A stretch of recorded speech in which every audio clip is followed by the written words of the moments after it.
Aside from celebrate, what should a screenwriter do once they've finished a script?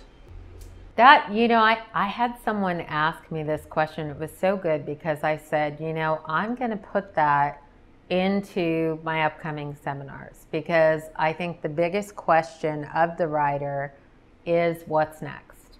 And the interesting thing is, and I wrote a first chapter of a book that will be coming out on writing, that I'll have posted on my website and everything when it does come out.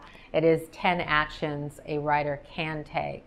So it really goes into this. I think there are a number of things the writers can do once the script is finished. Number one, you want to think about how big is your writing portfolio. So many writers will finish their very first pilot and think that they're going to sell it. And the chances of that are so rare. It has happened. I have seen it happen, but it is so rare. So I think it's knowing when it's time for you to take the next step. Very often, the next step of having a script done is, what's next? What are you going to write next, and what does it look like? Say it's the fourth script you've written and your portfolio is now done. So then what do you do next? Then it is writing a creative bio is what I encourage my writers to do.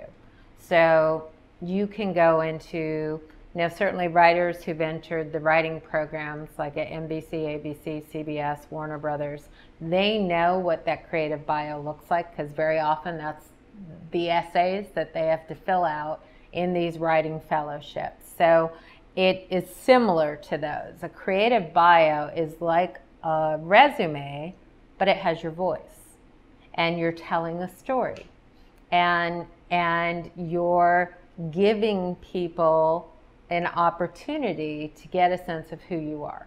And so I encourage writers to write a creative bio, then to enter as many competitions as they can. Now this is for the writer who doesn't have a strong contact base. This is for the writer who really is, now for the writer who has a strong contact base, then it is writing a list of everybody and anybody who you think would want to read your script.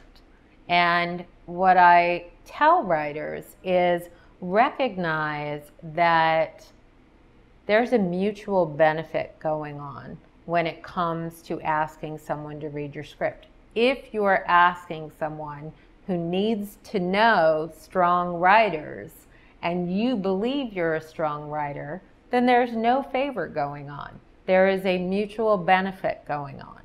So I cannot tell you how many writers will say to me, I've had writers where I'm like, okay, like you're ready now. You're ready. You've got your portfolio done. You've got, some of them already have an agent and manager. I'd say 50% of the writers I work with have agents and managers already. So now it's moving forward. And the writer needs to operate like an entrepreneur. They need to recognize that even if they have an agent and a manager, they have to go out and make things happen.